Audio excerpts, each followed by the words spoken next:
My name is David. I am 45 years old. For 30 years, I was a ghost in this city. I slept on the hard concrete. I ate food from the trash. I was a homeless man with no future and no family. But today I wear a clean suit. I have a desk with my name on it. I have a secret. A piece of bread and a cardboard box saved my soul. I never thought my life would start in a deadly winter snowstorm. I don't remember much about being a child. I only remember the biting cold. My parents were very poor. We lived in a small broken hut. When I was 8 years old, my father took me to a busy bus station. "Wait here, David," he whispered. His voice was shaking. He gave me a small apple. "We will be back soon with food." I finished the apple slowly. I waited until the moon came up. Then I waited for 3 long days. I stood there until my legs felt like lead, but they never returned. I whispered to myself, maybe they forgot me. I felt so alone. I realized later they were just too poor to keep me. I grew up in the shadows of the city. I learned to read from old, dirty newspapers I found in the street. I only finished the first grade. I felt ashamed of my life. I am stupid, I thought many times. But I had one strict rule. I never stole. I never hurt anyone. I wanted to be a good man, even if I was a hungry man. I spent my life working small, hard jobs. I carried heavy bags at the market. I washed cars until my back ached, but I always lost my place. I never had a real future. I never had a home. By age 44, I had nothing but a cardboard box and an old, thin coat. People looked at me with disgust. "Go away, you dirty man!" they shouted. They didn't see my heart. They only saw my dirty skin. I walked the streets like a ghost. No money, no home, no hope. I felt like a protector, but I had no one to protect until that Tuesday night. The winter in New York was a monster that year. The snow was 2 feet deep. I sat alone in a dark, frozen alley. My stomach felt like it was eating itself. It was a sharp, biting pain. I found a small corner behind a bakery. The smell of fresh bread was everywhere. But I only had one dry, old piece of bread in my pocket. Suddenly I heard a small, soft cry. It sounded like a wounded bird. I looked around the corner. A little boy, maybe 7 years old, was sitting near a dirty trash can.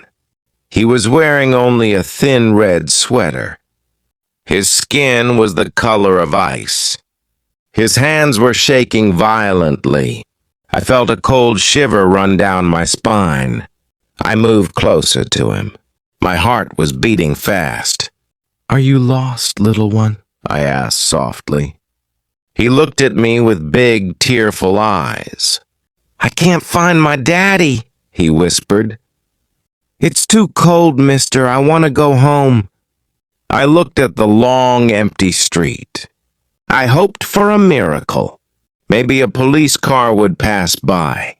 I waited 1 minute, 5 minutes, but the street remained empty. Everyone was inside their warm, bright homes. They were safe.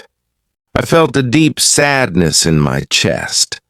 "Don't cry," I told him, trying to be strong. "I will help you. We will wait here for the sun together. You are safe now." I thought to myself, maybe everything will be okay. But then the weather changed quickly. The wind became stronger and louder. It was a blizzard now. The snow hit my face like tiny stones. "I'm so hungry, mister," the boy whispered. He looked so small and weak. I looked at my dry bread. It was my only food. My body was shaking from hunger and cold. I thought about my own empty stomach, but then I looked at his blue lips. I knew what I had to do. I broke the bread into 2 pieces. Then I gave it all to him. "Eat this," I said. "It will give you strength." I watched him eat every crumb. I felt my own stomach burn with pain. I whispered to myself, "I can survive this." I felt a heavy responsibility. I remembered being an 8-year-old boy at that bus station. I knew how it felt to be forgotten. No family, no home, no help. But this time, I wouldn't let him be alone. I pulled the boy close to the brick wall. I opened my large cardboard box. It was my only bed and my only treasure. "This is our castle," I joked. He looked at the old cardboard and smiled just a little. "A castle?" he asked. "Yes," I said. "And I am your guard. No one can enter our castle." I put him inside the box. I took off my old thin coat and wrapped it tightly around his shoulders. I sat in the snow right at the entrance. I was a shield of flesh and bone. The wind hit my back over and over. It felt like ice needles pressing into my skin. I took a deep sigh. My body was numb, but my heart felt full. The darkness was everywhere. I knew I couldn't sleep. If I slept, the cold would take us both. I had to stay awake. I had to be his shield against the monster of winter. I whispered his name, Leo, to stay busy.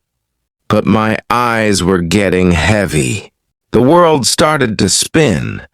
I thought to myself, I must stay awake. I cannot fail him. The night was endless. I bit my lips until they bled just to stay awake. I sang old songs in my head to forget the ice in my bones. I knew if I closed my eyes, I wouldn't wake up. Suddenly, around 6 a.m., bright lights hit my face. I blinked, blinded. Blue and red lights danced in the snow. Sirens screamed. A tall man in a long black coat ran toward us. He looked terrified. His face was pale and wet with tears. "Leo, Leo!" he shouted. I tried to stand up, but my legs were frozen. They felt like heavy stones. I fell hard into the cold snow. I couldn't move. The man saw me. He saw a dirty, scary man sitting over his son. "What did you do to him?" he yelled. His voice was full of anger. He pushed me hard. My body was weak and numb. I hit my head on the hard brick wall. Everything went gray. I took a slow, painful breath. The world was spinning around me. "Daddy?" Leo's voice broke the silence. He jumped out of the cardboard box. "But I can't write well, sir," I told him. "I only finished the 1st grade. I am not a smart man." Mr. Sterling smiled and patted my hand. "We will teach you to read and write, David. But responsibility cannot be taught. You already have it in your soul."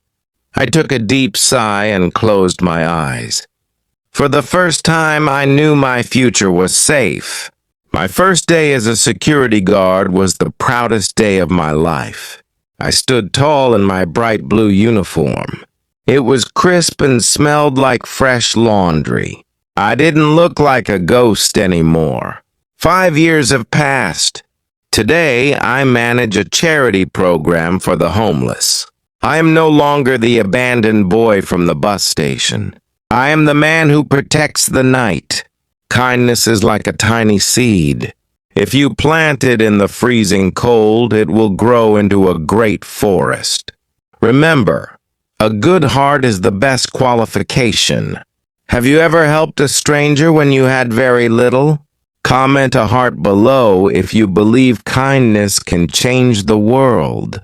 Subscribe to English Shadowing Stories and grow your English through powerful real-life stories.